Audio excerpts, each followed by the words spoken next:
I spend a lot of time trying to build music lists and get them just the way I want them.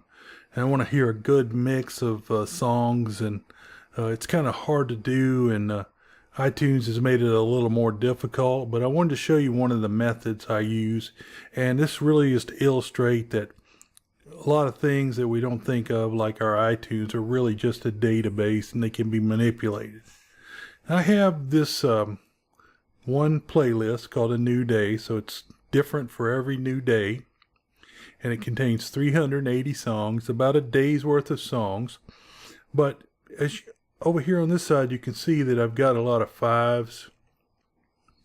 You can see I got a lot of fives, but now the ratings changed to fours and then threes. I don't go any lower than that, but I have a lot less threes, moderate amount of fours, and a bunch of fives. So you can see that these threes don't have any play counts or play dates, so they're the newest in here. And the way I did this is I started out by making 3 other playlists. And this is my 3-star rating. And what it does, if I look at the rules, gives me all the 3 stars. Playlist draws from my main music list. Hasn't been played in the last 90 days. It's not classical. It's not Christmas. I limited it to 20 songs. That's the 20 least recently played songs that are 3 stars. We've got another one, the 4-star. Same basic setup, 4 stars. Hadn't been played in 90 days, but this time I've limited it to 120. So you see these get played a little more often, but I've still got a few that haven't been played. And then 5 stars. That's the stuff I listen to all the time. So I edit these rules. 5 stars, hasn't been played in the last 90 days. You can see that most of them have a play count above 1, but they haven't been played in the last 90 days. So here's what I do then.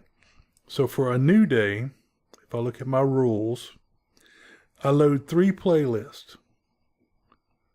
3-star, 4-star, and 5-star for a total of 380 songs. And if you go back and look at 3, 4, and 5, 380 is the total, so it loads all of the songs. I don't have anything that's been played more recently than 90 days. And I have a mix, less of 3 stars, more of 4 stars, and a lot of 5 stars. So every day I get a new variety of music. Okay, so let me go back and look at the 5-star one more time to make sure we edit the rules. There's 2 places you can do it. And 240 items based on least recently played. Now that's one type of list. That's how I get my main everyday listening. But I also have some other lists, like the top 100. And I like this, and I can look at the rules. And what this is this is from the playlist, all music, the top 100 songs that haven't been played in the last 90 days.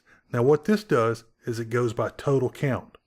So the more I play a song, the more it pushes it up into the top 100, the top 500, and the top 250. That's just a little bit with iTunes that I wanted to go over and show you some of the ways that iTunes works like a database, and you can produce complicated playlists that do many things. These don't even include the excluding playlist. So I hope that helped you, and I look forward to talking to you in the future. Thanks for listening.